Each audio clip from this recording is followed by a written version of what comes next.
What is up guys, it is Ross and welcome back to another installment of Mario Kart Wii vehicle showcases and developer commentaries. Today, we will be going over the MAGIKRUISER. So the MAGIKRUISER,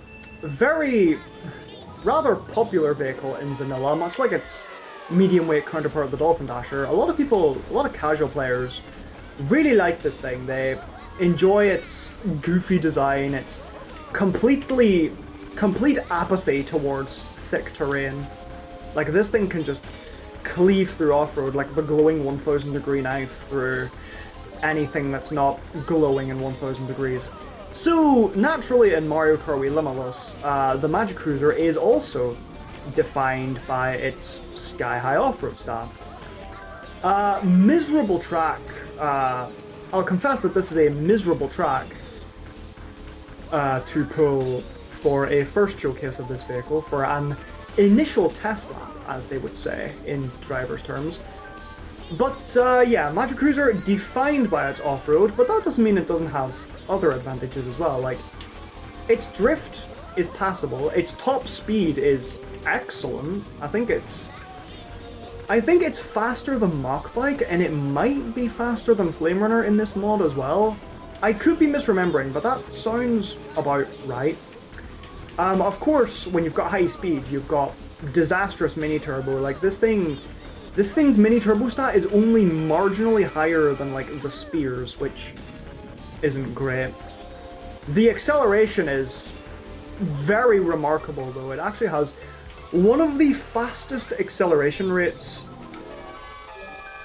in the entire game. I think it's on par with Booster Seat, which is a vehicle designed around sort of acceleration and handling, so that's remarkable that it has that much bounce back power.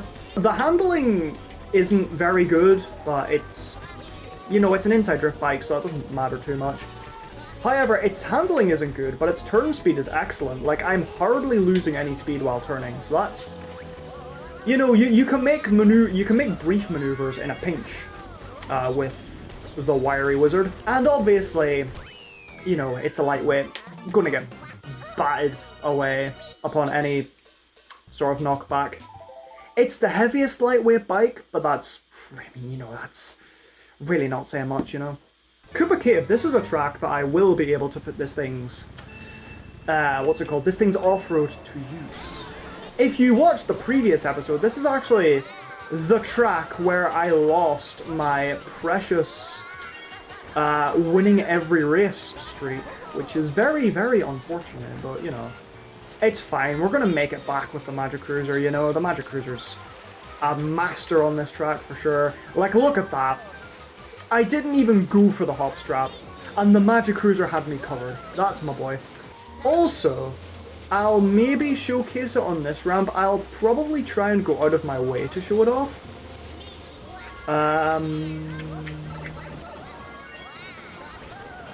Damn it, it didn't work. Well, okay, what I was wanting to show off is that MAGIKRUISER gets a ton of air off of ramps and is extremely bouncy. It has the lowest suspension stat in the vanilla game. I don't know if that's the case in Limitless, but it is extremely bouncy. Limitless recently had a suspension change, right?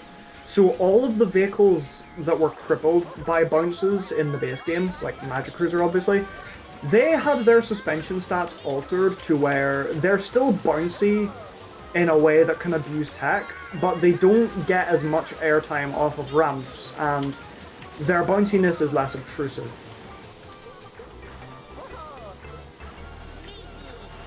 Okay, we're 0 for 3 on rail drift. Maybe this thing's rail drift timing is just built different. I don't know. Maybe I'm just too sugar scoop pilled. So yeah, look at that, cleaving through that shortcut, ladies and gentlemen. That is sensational, folks. What is that? That's like the third shock this race. That's madness.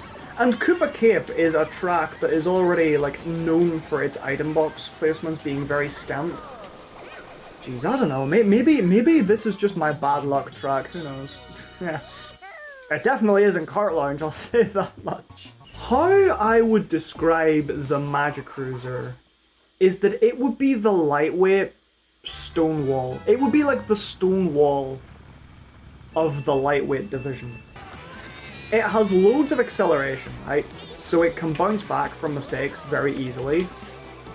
It's got high drift, which means it can evade attacks pretty well.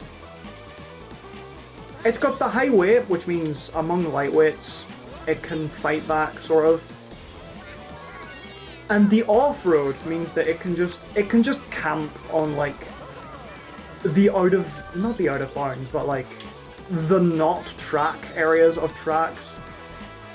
And it will be relatively safe in doing so because other vehicles can't afford to touch it, or else they will... Obviously they'll be penalised because they'll just slow to a crawl. MAGIKRUISER will be safe, it'll be able to zip around at high speeds, and I don't know, maybe that's a game plan that you could weaponize. I just dodged the shock in my cannon. That's what, the 4th time in this series this has happened? Good grief, CPUs, please learn to be better. And obviously when you've got passable drift, spiral sections like the one on this track just become a cakewalk.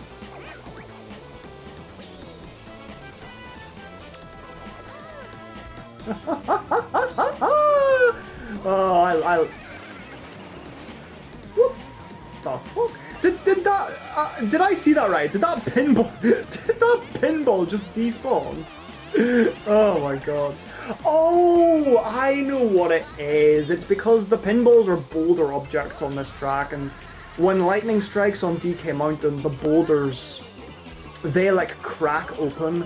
I guess the pinballs don't have that animation, so they just despawn. That's very funny. Ay. I am... This race has been interesting, to say the absolute least. I hit myself with a deer in headlights self-snipe, and then a pinball just violates the laws of physics. This type of tomfoolery would only happen on the pinball arena of the tomfoolorous man himself, skinny purple Mario. On the plus side, that's another win, so it's looking like a 60 angle, folks, you know. We'll prove that the Piranha Prowler stumbling and fumbling was a one-off. Hey, Poisonous Pass. Another track that will be a good showcase for this vehicle. So, on this vehicle, you can do stupid shit like this, and this is faster. Dude, if you like off-road exploration, dude, MAGIKRUISER's your vehicle. Like, if you just want to go places efficiently, you know, just use this thing. Like, on thinner terrain, MAGIKRUISER's the fastest. On thicker terrain, it gets beaten out by the off-roader. But, you know, MAGIKRUISER's access to wheelies means that it can still keep up over long periods. Maybe this thing is like the true off-roading expert after all. Damn it, did there really have to be a shock there? Red shell. Okay, that's fine, it cracked. Also, one thing I will comment on regarding off-road vehicles is that they're the only vehicles in this mod to meet the speed requirement to drift in an off-road without any form of boost. This was a recent deliberate change. A lot of vehicles in the Season 6 patch, their off-road values were specifically calculated, so the off-road vehicles would be the only vehicles able to do this. So, off-road vehicles will be able to drift off-road in medium off-road regardless. All-arounders and control vehicles, they can only do so under the influence of a mini-turbo. And speed vehicles, sport vehicles, MT vehicles, you know, they can just get fucked, you know. They don't need off-road. They'll be front-running the pack 90% of the time anyway. Like, what are they gonna need an off-road bonus for? Do you know what I mean? And that is a 60 for the MAGIKRUISER. Very fun take on inside drifting bikes. If you don't really care so much about being at the front, but still want speed to be able to hold your own, MAGIKRUISER's got you covered. And if you would much rather spec into taking alternative routes and being able to take beatings, you know, MAGIKRUISER is just right up your alley. And if you enjoy vanilla MAGIKRUISER, obviously give it a shot. Ladies and gentlemen, I'd like to thank you all so much for watching. Be sure to check out the next parts when they come out in the previews if you haven't already. And until next time, that is Ross, signing out. Goodbye.